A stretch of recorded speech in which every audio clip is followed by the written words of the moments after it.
Shalom lekulam. Thank you for joining us today for an important discussion on displaced Israelis, evacuees from the North and the South. My name is Nomi Colton-Max, and I'm the Vice President for Programming here at the American Zionist Movement. Before we begin, today marks the 130th day since the hostages were taken. We demand the safe return of all citizens who have been taken hostage by Hamas. Bring them home now. Over 200,000 Israelis are now living in hotels and apartments across the country. 150,000 have been evacuated from the south since October 7th. With Hezbollah-led forces attacking northern Israeli communities since October 8th, 80,000 northern residents have been dispersed to temporary housing as well. Over the next hour, we will learn more about the difficulties and the trauma that our panelists have been dealing with. Ayelet Nachmias-Verbin is chair of JReady and the Fund for Victims of Terror of the Jewish Agency and will lead our discussion today. Ayelet recently concluded her role as the chair of the Israel Export Institute.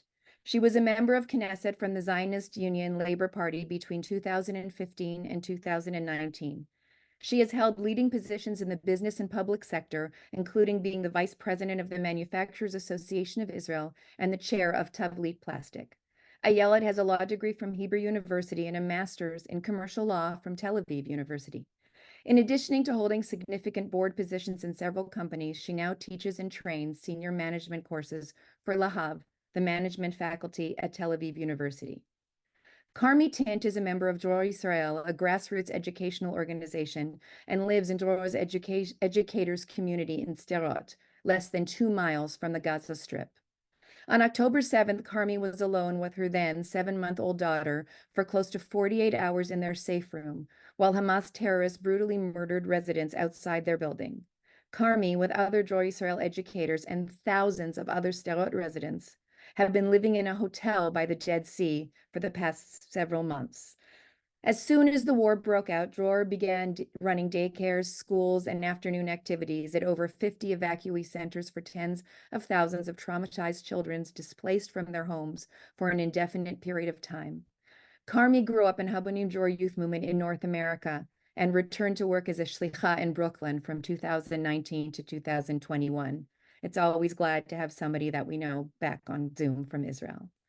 Sigal Wiesnitzer arrived on Kibbutz Menara on the Ramin Ridge of the Naphtali Mountains in the Upper Galil, adjacent to the Lebanese border overlooking the Hula Valley in November 2015. She and her family became members of the kibbutz 4 years ago, and today Sigal works as a kibbutz absorption center coordinator. While Ayelet engages Carmi and Sigal in a discussion, feel free to write your questions in the Q&A function. I will be collecting questions and will ask them on your behalf at around the 12:45 mark, and we will end our hour together promptly at 1 o'clock. And with that, I turn it over to Ayelet and our panelists. Oh, thank you, Nomi. Every night I spend at least an hour with communities around the world, and I ask myself every day, how do I start today? So unfortunately today we start with a great loss of a soldier who was hit by a rocket over Tzfat, and 7 injured, hospitalized. Yesterday we have had a youngster and his father wounded in Kiryat Shmona. Sigal knows it from up close, and we will definitely focus on that with her. I want to thank you all for joining, and especially Carmi and Sigal for your amazing endurance and resilience, because no matter what, you are really the backbone of Israel at the moment, because being displaced is a side effect, a side effect of terror that we never imagined could run to such an extent. We have never imagined that we will be attacked both from the south and the north at the same time, and find ourselves following the October 7th massacre, having to take care of our people in hotels.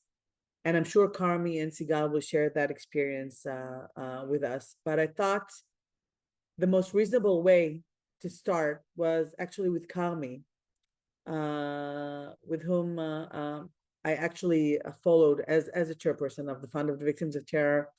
I spent a lot of time in the hotels with the evacuees. And what Dror Habonim have done at the beginning of the war is not less than incredible. The way they took care of babies and children and then building kindergartens and schools. You're incredible, Carmi, but I really want to hear about your 7th of October, the way it started in the morning and what followed it. Okay. First, I'll just say thank you for having me here. And I guess to start off, so I live, as Nomi mentioned, I live a part of Dror Israel's educators community in Sderot. I lived there for about 7 years. And as part of the work that I do in Sderot is that I work with in 5 of the most underserved communities. And what we do is it's basically community organizing, and we try to create positive local leadership. And I'm saying that now because this network of over 600 neighborhood activists, as we like to call them, they're also part of my story and part of what happened to us in Sderot that day. So I can say at 6:29, I get woken up by the first alarm. And I was alone with my daughter. My partner happened to be in the north that weekend. I was alone with my daughter, at that point was 7 months old, and we were asleep in the safe room. Every house in Sderot, every apartment has a safe room, and it's no coincidence that the safe room was also my daughter's bedroom and my bedroom at this point. And as weird as it is to say it, I wasn't that scared. I heard the siren, and it wasn't the first time that I've been in a siren. It's not the first time or even the second time that my daughter, she was only 7 months old, but had experienced a siren. And I just quickly and quietly got out of bed and closed the door of our safe room. And as soon as I went back, my daughter was still sleeping. So I wanted to do everything very quietly. And as soon as I got back into bed, I understood that something was a bit different because it was just siren after siren after siren. And at that point, I started to look on my phone, and I realized that there were sirens all over Israel. So I quickly sent a message to my mom, who's in Vancouver, Canada, saying, you're probably going to see something's happening in Israel. Me and Neve, my daughter, were okay. We're in the safe room. And about half an hour later, I get a text message from my partner, and he asks me if my door is locked, if the front door of the apartment is locked. And I told him yes. And at that point, he says that he saw videos of terrorists in Sderot and that I need to stay in the safe room. And at that point, I can say I got scared. Sirens, like I said, I know what to do. I know how to keep myself safe, my daughter safe, the people I work with in the neighborhood safe. But terrorists outside our apartment running around Sderot, I don't know, nobody's ever told me what to do. I didn't know what to do. So he told me I need to quickly and quietly leave the safe room, leave our daughter in the safe room and close the door behind me. At this point, she's still asleep too. And I need to pull down all of the electric blinds all over our house and make sure all the windows and the door to the porch is locked. So I did that, and he told me also to get my cell phone charger to go back into the safe room, and then once I'm back there, to text him. So that's what I did. And about half an hour later, I start to hear also gunshots. At first, I'd never heard gunshots before, so I didn't really know what they were at first. And it was about 8 o'clock, and one of the other Dror Israel educators who lives in our building asked me, she knew I was alone with my daughter, and she sent me a text message asking if I was sure that I locked all the doors. And I sent her a message saying yes. And she said that she had just left her safe room to get water quickly, and she had seen terrorists outside the building from below. And so at that point, we started to understand a little bit what was happening. And long story short, I mean, I don't know how much detail to go in at this point, but spent the next day and the night in the safe room with my daughter. We started to understand what was happening all over the city. Neighbors of ours were, unfortunately, they tried to leave the city with their 2 daughters, and they were murdered at the entrance or the exit to the city. Their 2 daughters were saved. And all of this is happening while I'm in the safe room with my daughter, Neve. We read a lot of books. She took a lot of naps and we played a lot of games. And the next day in the afternoon, there was a break in sirens. And we decided, me and some other friends from Dror Israel, that if this was the time to leave, if there was a time to leave Sderot, then now would be the time. And so my partner actually, he became aware of an organization of ex-military reservists who were offering armed accompaniment. And so he called them and they said if we could be ready in the next little while, then they could come and meet us. And at that point, I said, okay, let's do it. And suddenly when I was packing in about 20 minutes, I realized that I didn't know what to do with our daughter. If I should put her in her car seat on her way out of Sderot or not, because nobody knew what was exactly happening outside. The police station had just been under siege for more than 24 hours, thinking that there were still terrorists inside. So I quickly called my partner and we decided that I should leave my daughter on my lap. I shouldn't put her in the car seat, because if we were to meet terrorists outside, then I would be able to lay her on the floor of the car and me and my friends, we would lie on top of her. So that's what we did. The men with guns met us outside and we sort of made a caravan of cars and we drove through the city of Sderot with my daughter on top of me until we got out of Sderot, and I put her in her car seat and we continued at that point to the center of the country. Thank you, Carmi, for sharing that. It's just the mere imagination of someone having to flee his home like that is unimaginable. I want to move to Sigal, but I want to say something that I don't think is spoken enough worldwide, especially in the communities. No Western government has ever had to face such a heinous terrorist attack at the same time having to recruit 350,000 soldiers, reservists. My husband himself went on reserve on October 7th at 9:30 in the morning when we saw the truck with a terrorist in the road. That was the sign, that this is not just again, just rockets, this is really incredible. What do you mean just rockets? Rockets flying over your head.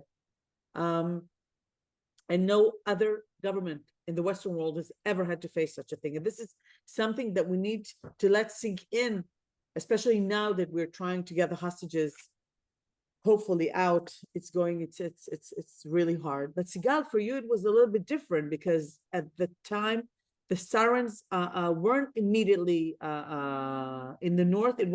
Were there sirens on October 7th already? There were none. We just watched TV all day and looked what happened in the south, and we couldn't believe what is going on. And people started saying a few days later that that's what was supposed to be in our kibbutz as well. And we couldn't believe that. We still can't believe that we were supposed to have the same scenario that they had. We were told on Saturday, get your bags ready for 3 or 4 days. On Sunday, they told us, leave the kibbutz. And that was it. We still couldn't believe.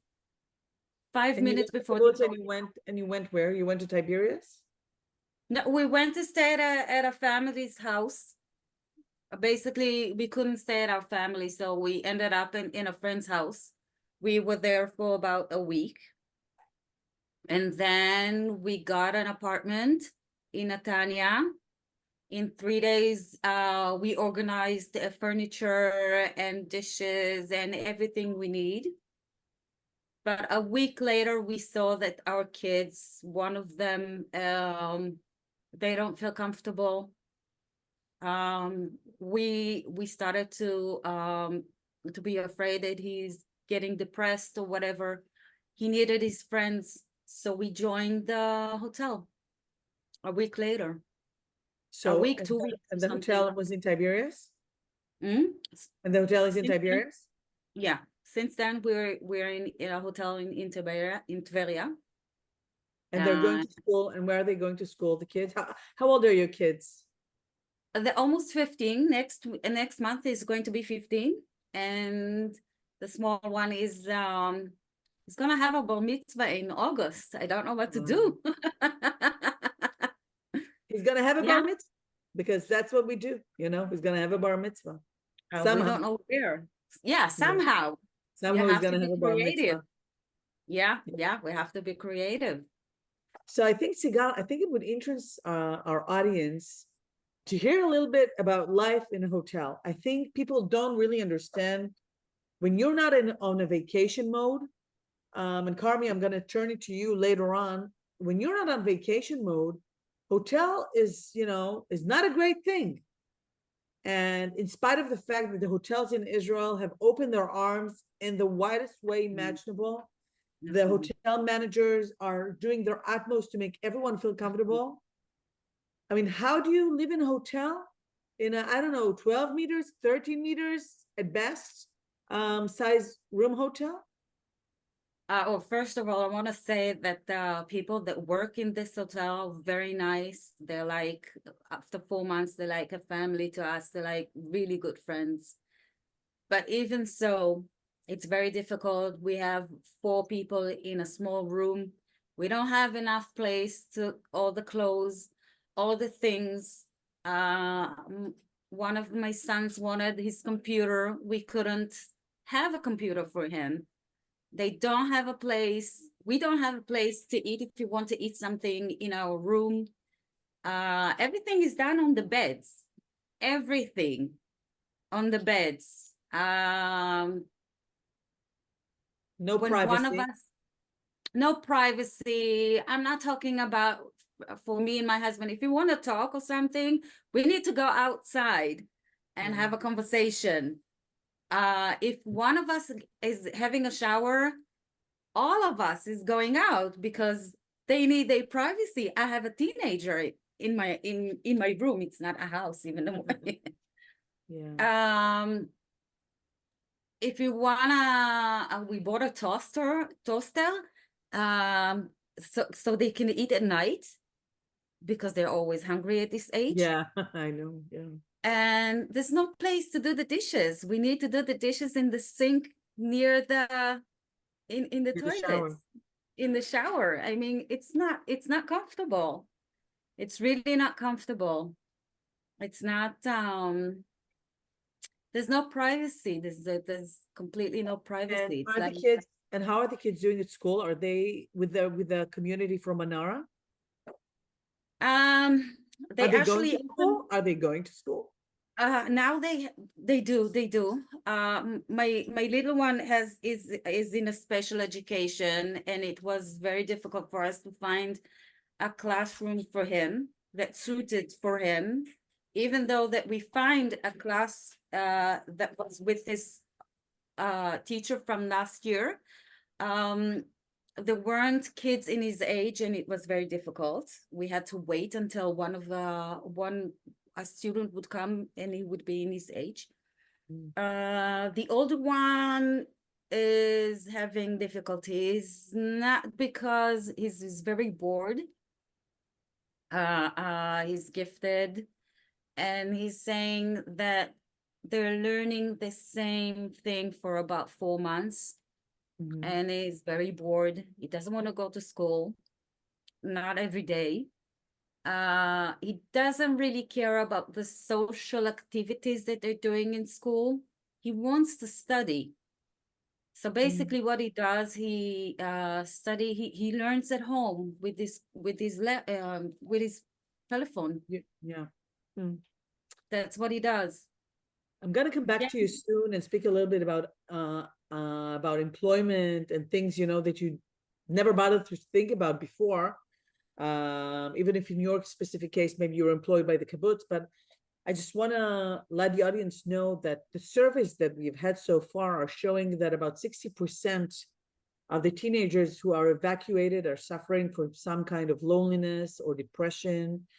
And that's why I asked Sigal, are they going to school? Because that's not just a question, just a mere question of having the physical ability to go to school.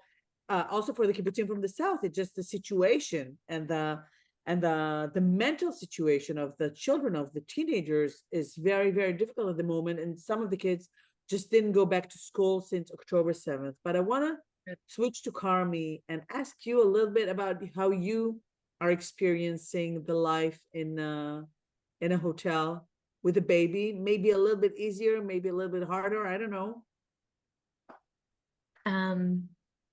Well, I think when we first got to the hotel in the Dead Sea, Are you in JReady or where are you? we were at the Dead Sea. I'm currently right now in the north, but we were at the Leonardo Inn was our home for close to 3 months at the Dead Sea. And when we first got there, I can say it was just pure chaos. It was the first time in Israel's history that a city was evacuated at that point. So talking about around 36,000 individuals that were evacuated, and at random. For someone like me and my friends at JReady Israel, where we spent the last 7 years building community in these different neighborhoods, for all these residents to be spread out at random, it was, like I said, I don't have a better word than just chaos. There were elderly residents that were not leaving their hotel rooms, not able to leave their hotel rooms, kids that were staying up to all hours, not ready to leave their parents. Also donations were coming in, which is great, but it was coming in at random, and there were lots of even physical fights between residents over these donations, as well as residents and hotel employees, because these hotels were not ready for something like this. So it was pure chaos. And I think, luckily, I can say now that I think our daughter she was so small that she didn't understand what was happening. And we tried our best to stay calm, and to give her some sort of a schedule. And so I think for me, I feel lucky that I had just a little baby at that point, and not a kid or a teenager. Something that we started to do right away in the hotels at the Dead Sea was what we did in Sderot too. We just started to talk to residents, and we started to understand the situation. And after a couple of days, we worked with our neighborhood activists who were already spread out at these different hotels and said, anybody who wants to come and talk about the situation and try to make it a bit better, let's just come to the lobby at 7 p.m. and we'll talk. And from that, we established 7 in the south, 7 or in the Dead Sea, 7 hotel leadership committees, what we call them now, hotel leadership committees, that they're just residents wanting to take responsibility for themselves, for their neighbors, and to try and make it a bit more doable to live in a hotel. I can give one short story that right at the beginning, there's a hotel at the Dead Sea that a lot of the elderly residents of Sderot were evacuated to that specific hotel, and something like more than 20 floors. And the cafeteria is on the -1 floor, and you can wait really like 15 minutes for an elevator. And one of the first things that the residents committee decided to do was they understood that there were elderly residents who would leave their room to go down to eat. They wouldn't be able to stand and wait for the elevator, so they would just go back to their room. And these residents decided, you know what, we need to do something about it. Something really simple. They just asked for plastic chairs to be put at each floor, so the residents could leave their room, sit on the plastic chair, and go down to eat. And I think that it's a really good example for something that, how we were trying to act with these residents, in that, like I said, there was a lot of donations. And at the same time, there were a lot of volunteers coming to work at the hotels. And they're people with amazing hearts and just wanting to do really good things. But sometimes a resident who lives on the 20th floor can understand something about his community that a volunteer who comes in the lobby wanting to do good doesn't necessarily understand. And that's what these leadership committees throughout the 3 months up until today are facing different issues. They're dictating what the needs are and how they want to solve these problems, also with help from volunteers or different organizations, of course, but first and foremost, the residents taking responsibility and saying what they need and how to solve it. Again, it's no less than remarkable. By the way, Carmi is very correct. 36,000 Sderot people, probably a little bit less or more, around 32,000, but still an enormous number of people from Sderot were evacuated. And you would see the way that the Resilience Center from Sderot, my close friend Hila Gonen Barzilai, who is the manager of the Resilience Center in Sderot for many years now, has been going around with the social workers from the municipality, meeting the Sderot people were dispersed all over Israel in about 120 hotels. This is something that is really, the mind does not get, okay? And also we need to bear in mind that Sderot is a wonderful, wonderful city. A lot of it thanks to Karmi, but also to the people of Sderot. But in the communities like Be'eri and Kfar Aza, again, these are communities. They are more adjusted to working as a community. Still, many, many challenges, as Sigal will tell us probably. But actually, I want to turn to you, Sigal. And I think about a week later, I said on television, nobody's talking about employment. What about the employment of these people? Okay, so school, da. So the kids are not going to go to school for a few days. My kids didn't go to school in Tel Aviv for more than a month. So, you know, it was all over Israel. But I'm thinking about employment. I mean, that's such a challenge. Yeah. Most Can you people. share a little bit of what's going on in Manara, a historical kibbutz? About Manara, the people from Manara, some of them are still working, they're using Zoom or they're working outside. Some of them, all the guys, all the people that have their own business, some of them got shut down because they couldn't work. They just can't work. We have nagarim, no. Carpenters. Yeah, we have a lot of carpenters. Some of them had to close because they can't work. How much of the activity in Manara is agriculture? You still have agriculture also, right? We still have agriculture, but we had Thailandim. The Thai workers who fled.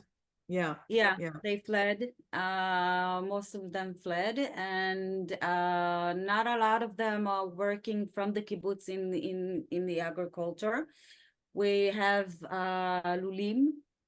Hens, for the hens, for the chickens, The chickens. 3 days before the war began, we sometimes change the chickens.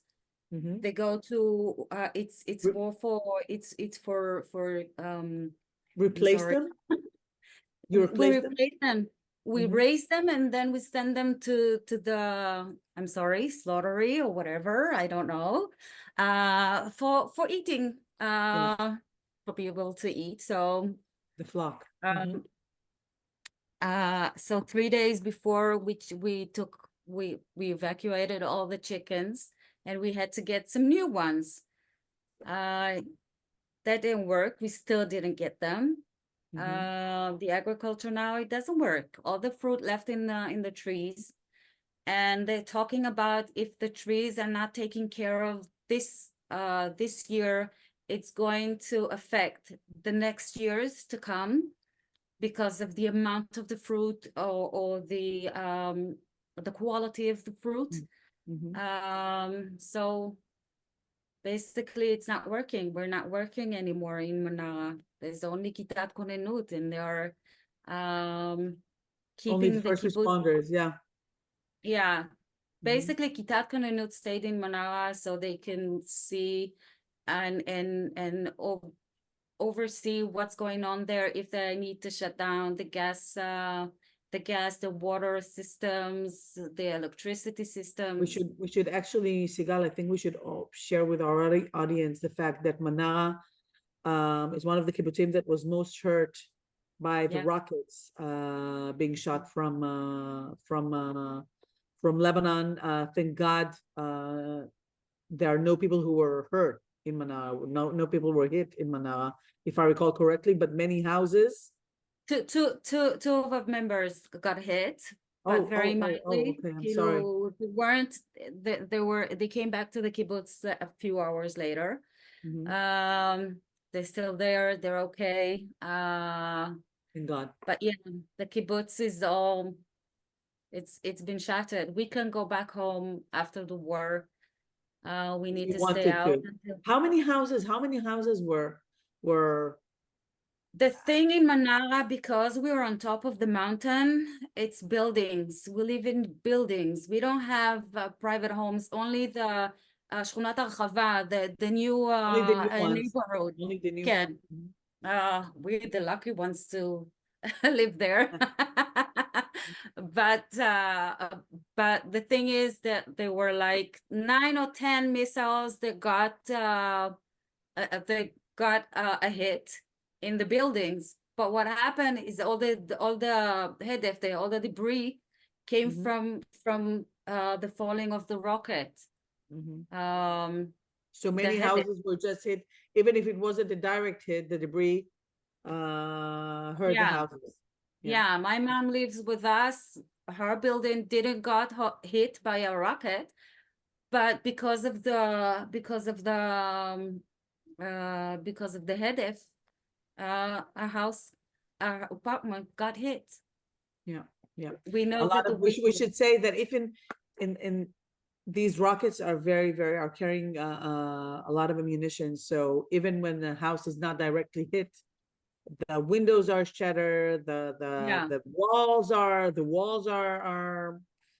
shattered. I mean, there's a lot going on, even if the house didn't get a direct hit. And again, Yeah, we yes. unfortunately saw the heavy price of a direct hit today in Yeah. Sfat. So Yeah, we now know from yesterday that we don't have electricity, we don't have water. Our in the sewage got kibbutz. hit from yesterday. Our sewer got hit, so no water, no electricity, no gas lines, whatever, nothing. Oh, wow, how challenging. How challenging They say, it's also to see it from afar. It's very challenging. I haven't been to the kibbutz since we left, so I don't know. We see some of the pictures of the buildings, the hits. We see what you see in the news. It's so sad. It's so sad. Very sad. Yeah. Carmi, I have a question for you. Actually, I have a couple of questions for you, but one of the questions is, how did you arrange your schedule, your routine? I think one of the most important thing was to see when I was, when I visited all the hotels, especially in the first few weeks, it was very clear that the hardest thing was to create a routine. So first of all, how did you personally create your routine, having a baby and maybe being on leave anyway, but with your partner? And that's very interesting, because I think that is a major part of the resilience. And it seemed like you got it together.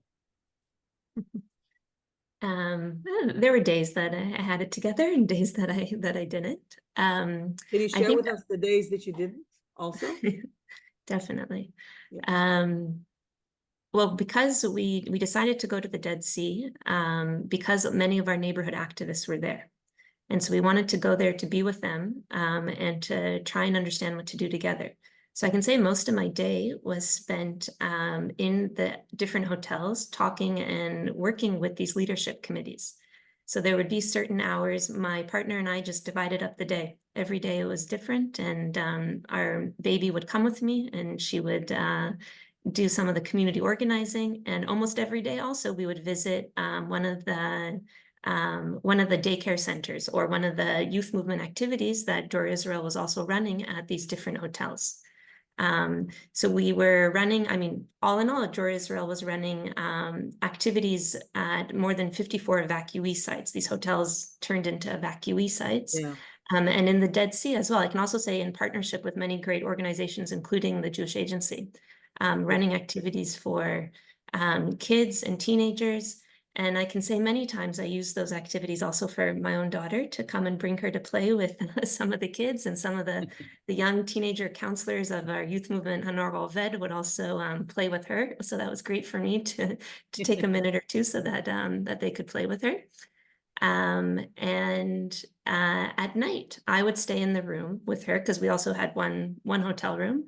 I would stay in the room with her, and my partner would go down to the lobby where he ran the leadership committee at the hotel where we lived, for those leadership meetings, or he would also work the time that he had to work with the other work that he was doing just in the lobby downstairs at night. So one of us was always in the room with the baby, or that's how we did it at nighttime. What happened when days weren't, it seems kind of, on one hand, it kind of seems surreal. People are living in hotels where you are supposed to vacate and you're not, you're actually living in those hotels. But what happened when days were so pleasant and there was a lot of noise in the lobby and maybe noise in the corridors of the hotel, a big mess in the dining room. You're not able to make an omelet for yourself, not make a toast like Sigal mentioned earlier. How do you handle that? I think you described it really well, that there was a lot of noise in the hallways at nighttime. I think what we tried to do is try to, I mean, we were specifically at one of the smaller hotels, which I think we were quite lucky to be in the smaller hotel because there were around, I'd say at most 40 families from Sderot. And so we were able to also become friends with them and speak with them. And when there would be loud noise, then the next day we would go and talk with them and understand maybe something happened last night that maybe we could help and try and for them to know that it did disturb our daughter and if we could try to work better for the next day. So I think it's learning to live with a lot of people that you don't necessarily know before, but you're all in the same situation. And I think trying to be as understanding as possible. To try and to make the situation better. I can also say that a lot of what helped me, and it sounds pretty cliche, I can say, but I think a lot of it helped me was working with most of the people on the leadership committees were women, and a lot of them were mothers. And here they were with more than one child, handling a very difficult situation. And I think coming to them and sitting with them and seeing that they also want to be responsible more than just their family, but for their neighbors, for people they've never met before, but from Sderot, I think that also gave me a lot of strength. That in a situation where I think you can feel really, really alone, I think one of the things we try to do in all of our activities with kids, teenagers, adults, is to create community, and so that there's other people there that you can lean on, that you can also take responsibility for, which I think also strengthens your resilience. I think one of the things that we need to describe to you is the fact that people have not gone. It's not like the kibbutzim, all of them, by the way. For instance, Netiv HaAsara, which is a moshav in Chof Ashkelon, they did not just go Netiv HaAsara all moved to one hotel. They were separated into 3 hotels, and that's just one example. Okay, so which means that some of the people who were in the hotel weren't people that you've known from before, especially in the moshavim and kibbutzim.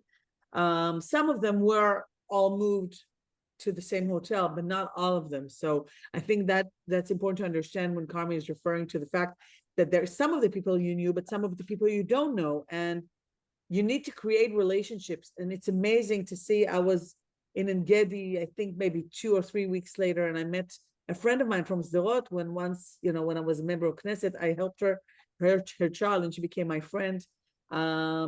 And it was amazing to see the solidarity that was created in spite of the differences. Some of the people coming from Sderot, some people come from Kibbutzim, some people came from Ashkelon, some people from Ofakim. It was incredible to see that. So, and Carmi, really, it's a good opportunity to thank you for your part for doing that. I know that you helped yourself, or that's how you feel, but again, thank you for what you're doing. Sigal, I have really the most difficult question for you. Carmi, I will probably come back to you with that question as well. Will you go back to Manara? Yes. Yes, Definitely. Yes. Wow. What do you need? Yeah. What do you need to happen in order to be able just someone letting you know, oh, you can go back to Manara, or do you need something more than that? Okay. I need a sense of security or something.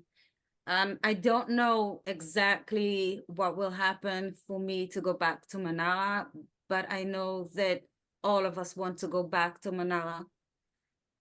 We are afraid. Yes, we are very afraid. We have teenagers. We know that they're hanging out outside every weekend at night. So it's very scary to think that they will be outside. And they're teenagers. We can't tell them to stay home all day. It's not possible at their age. We don't know. I don't know. I don't know. Maybe military in the kibbutz. Maybe I don't know. I really don't know. but it was wonderful to hear you saying definitively that you're going back. I You're going miss back. Manila. My soul is there. I mean, I miss my garden. I miss the view. I miss everything. Wow. I miss Sigal, my I friends. really, I want to thank you for being, you are the border. You are part of the security of Israel. And I want to thank you for giving me such a definitive answer about going back to Manara. We're going to have some more questions from the audience soon. Carmi, same question for you. Do you see yourself going back to Sderot? I mean, you're not from Sderot originally, so it's probably more a major question for you. Having a baby, it's easier to get out and build your life in a new place. I think it's a hard question that to be quite honest, I don't have an answer right now. I think right now my answer is dependent on, I guess, 3 different layers. One is the national, like the country level, as to what will be the reality in Sderot. And I think now that when I look back on it, I think a reality of rockets that every month there could be one is not a reality that I think is an okay reality for anyone. And I think that needs to be stopped. And so I guess it's on the national level, what will be the answers, as well as within our educational organization, Dor Israel, what and how we're going to go back together as a community and the work that we're doing, how do we see that continuing? And then personally, I think those 2 layers will help me answer personally. I can say that my daughter was supposed to start her daycare on October 8th. Wow. And that obviously didn't happen, as well as her daycare was actually hit by a rocket. Wow. So I think it's there's lots of different things that will have to get worked through over the next couple months in order for me to say exactly what that answer will be. Before passing it to Nomi and the audience who have many questions for you guys, I want to say something. When you're watching the world, first of all, standing idly by most of the time, and letting our hostages rot in the tunnels of Hamas, which is really unbelievable. There is also something to be bared in mind all the time. The rockets have been flying over Sderot and the Gaza envelope for 21 years. No other country in the world would contain such a thing. And the expectation of Israel is to contain and to contain and to contain and to pass humanitarian aid to the terrorists. This is something no other Western in the world would agree to. And this is what we are expected to do. And going to The Hague and seeing our people, our amazing families of the hostages having to go to Hague today in order to sue Hamas terrorists when Israel has to give answers. I don't know. It's a little bit depressing to think that the Jews are left once again to themselves. But I want to tell you something. I meet people like Carmi and Sigal on a daily basis. And this is how I know. This is how I know that Israel is going to prevail. This is how I know we're going to come out of this. It's going to be hard. It may be even harder for a while, but I know we're going to come out of this. And this is thanks to people like you guys, really. Thank you. Nomi, should I turn it over to you for a question Yes. for the Yes, Q&A? and first, thank you. I think that every one of us could probably listen to you, Ayelet, continue to ask questions and for a very long time. But we do have some questions from the audience, and what you just said. Just one more thing before I mute myself. I want to thank Sam and Allegra for having for making this happen to you, Herbert, and of course to you, Nomi. It's incredible to touch base. It's the first webinar that in JReady we have with AZM, and I think I hope it's one of many to come. Amen. I hope so too. My last question is going to be a great link into that. But let me start here by the question that we've had the most, which is really, what are the key things that would help both of your communities right now? And of course, from us here, Chutz La'aretz, out of Israel, what do you need from us now, and how can we best help you? Wow. Let's start with you, Sigal. Well, we need almost everything, I think, from clothes because the children are growing. We need shoes. We need everything that could give us a sense of home. My son is going for a trip with school. We looked for a sakash, for a sleeping bag during this week, but we don't know. We got it, but we don't know where to put it after he used it, because we don't have a space for it. Right. It's So every day. basically, I think we still need everything. Moms could do with maternal and diapers, and we still do need them. That's on a very small level. That could help. Babysitters could be nice. We had a family here that the mom was very sick this week. Also, the kids, she had to call her husband from Miluim, from Kitat Konenut, to come and help her because she couldn't deal with her sickness and the kids. I don't know. The list is on and on. Everything could help, basically. Carmi? I mean, I'll be quite blunt that I think the best thing would be to help us in our Dor Israel. We're, like I said, we're operating in more than 50 evacuee sites, around 41,000 evacuees, 28,000 teens and kids, anywhere from preschools to high schools. And our friends and partners from North America have been helping us since day one. And I think that support is quite needed, especially since right now the Israeli government has decided to cut back on funding, for example, like the youth movement funds that we're receiving.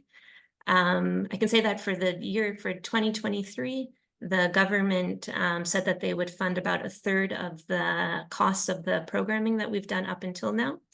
But we have yet to see that funding, as well as for 2024, we don't know yet. And we've made a promise we were in a lot of these communities around the Gaza envelope, as well as in the northern communities before October 7th. We were there right after, and we're going to be in all these places until everybody goes home, and we'll continue in the communities. So I think support from North America is what we would need at this point, monetary. And if you can donate on our website at Dor Israel. And we'll talk about too the work of the Jewish Agency in the last bit too. I promise, Ayelet, I would never forget about that too. There's a lot of questions and we only have 5 minutes, so I'm gonna try and group a few together here. And that has to do with, you mentioned, Sigal, about somebody being sick, and you also mentioned about somebody in Miluim. So we've had questions on that. How are people getting medical care? What happens in a hotel when a virus is spreading? I think we still have COVID everywhere on us. And then as well, psychological care as well. Are people starting to get care? And then again, the impact of spouses and partners being called up from Miluim when people are already not in their homes. If you can both just comment on that briefly as well. Carmi, I'll start with you this time. There's a lot of questions. I'll try to. I guess I can say for the last question about people going to reserves, Miluim.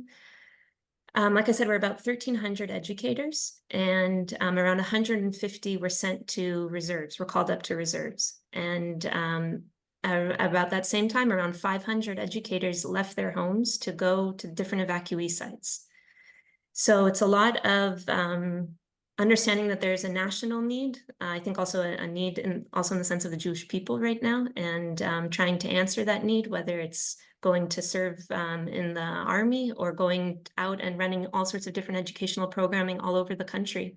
And I think right now it's just a question of how do we continue that for the long run, and how do we keep our stamina and keep up this energy of trying to answer as many needs as possible all over the country. Sigal, you want to comment on that and also on the medical care, since that came up from you as well? Yeah, we have a virus now, a stomach virus. Everyone in the hotel is sick right now. We try to maintain it. I mean, to people to stay home, but if you have small children, it's very difficult. We try to help. We try to bring the food from the dining room if we can. But people are starting to be very scared because the virus is really spreading in our hotel these days, this week. We get some medical care because we stay in Tveria and we have Kupat Cholim near the hotel. So we use that, we go to there to get some medical care. We have a doctor from the kibbutz coming here once a week. So we also have that. We do Is there our any best. psychological care that has started? I mean, I know we've talked We about had, parent of two boys have been that age, and I know Ayelet too, when you said that we both know those are challenging years in normal days. And as you said, and the psychological trauma, I'm sure for everyone we know around the country is just not enough. Are in these communities getting some now? I know that we had a help, psychological care, or someone was here at the beginning. I have to say, our people, the hotel people, are not cooperating with that.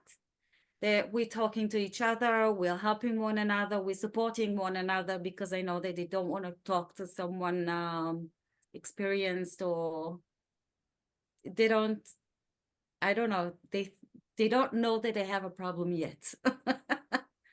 We're still coping with the daily things. So I don't know, maybe later we'll have something. I don't know. I don't Ayelet, think we have enough. I don't think we have enough. I think we do need, but I think we need to let the people persuade them to get the help. As I said, I know we could continue here for a long time. I'm going to ask Ayelet briefly one last question here, and then as we always try to end on time, like we started on time. Ayelet, we heard from Carmi talk about how to help Joy Israel, and I would be remiss, not just for you, but because Samantha Robinson is also on this call from the Jewish Agency, from JReady, to talk about how we can be helping you. People are asking, are there places that volunteers can be coming, and we in the AZM can send out information. I know so many of our organizations are doing programs to help, but right now how we can also help JReady and what JReady's do. I'll let you have this last question here too before we end today. Oh wait, you're still muted, so just give a second here. You should be able to do it. Can you do it yourself? No. All right. There. Oh, now I'm unmuted. I love it when people mute me. It's very, very difficult to mute me. So I love it when you actually succeed in that. So for us, starting from week 1 of Swords of Iron, I called Sam. I told her, listen, we need to go on air. We need to go on a webinar. And we had Amira Aronovich Levine, the CEO of the Jewish Agency, join us. And we didn't know much at that time. At that point, we need to understand, it was on Thursday. The war started on a Saturday. Before that, even the amount, the number of casualties was unclear at that point. We were in the, I don't know, 500 maybe, okay? And we're, as we know, unfortunately, the number is much higher than that. But we knew that we have to join hands with the communities. And that is what JReady has been doing since COVID. We are joining hands with the communities because COVID wasn't just ours or yours. Ukraine wasn't just ours or yours. And definitely this war isn't just ours or yours. It's all of us together. And I think it is very, very important to point out to people, and Sam will definitely send out material if anyone's interested, for lay leaders and people who are in charge in their communities, for resilience and for preparedness for emergency times. And especially now that we know that the communities themselves are going through such a crisis because of what's going on in Israel when it comes to anti-Semitism and things like that. We are here for you. we can share programs, we can share best practices, we can share know-how. And I can also say that we also learn from the communities. This is not a one-way street. We are maybe the ones making sure it happens. We have partnerships and we have all this information. Definitely Israel, unfortunately, we have to be prepared and to work on our resilience constantly. This is not a regular place, as we all know it, but we So we will also send it learn- out. We will Pardon? get the information from you. I Yes, urge yes, everyone yes, for please, now please to do. look at JReady, of course, Drawer Israel, of course, so many of our organizations as Thank well you. to answer the questions are doing programs and volunteers and And al- fundraisers. And And we will also my other baby is the chairperson of the Fund of the Victims of Terror of the Jewish Agency. Thank you for everything you have done in the first campaign. And unfortunately, as we all know, we're going to need you looking forward. And again, we're going to come through, but we can't do it without you. Well, this has been such an informative hour. I want to thank Carmi and Sigal, and of course, Ayelet for sharing stories. You know, what we can say here is that your resilience and your activism and your ways to find ways to solve some questions that none of us, that are really unimaginable, are, as Ayelet just said, is what going to keep us all going. We here in the AZM and around the world who are watching are also here and are doing what we can and will continue to be.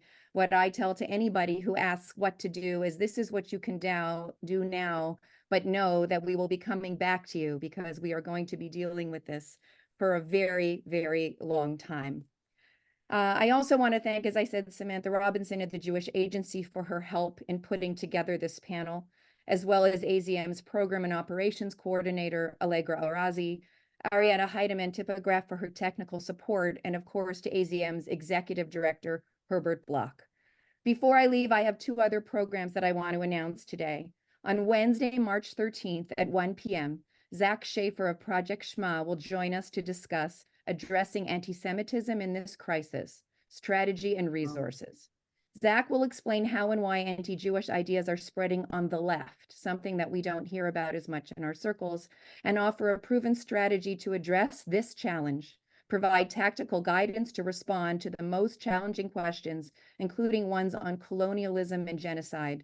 And I hope you will join us. There will be an invitation forthcoming, and of course, always on the AZM website. And lastly, we will celebrate Purim on March 24th.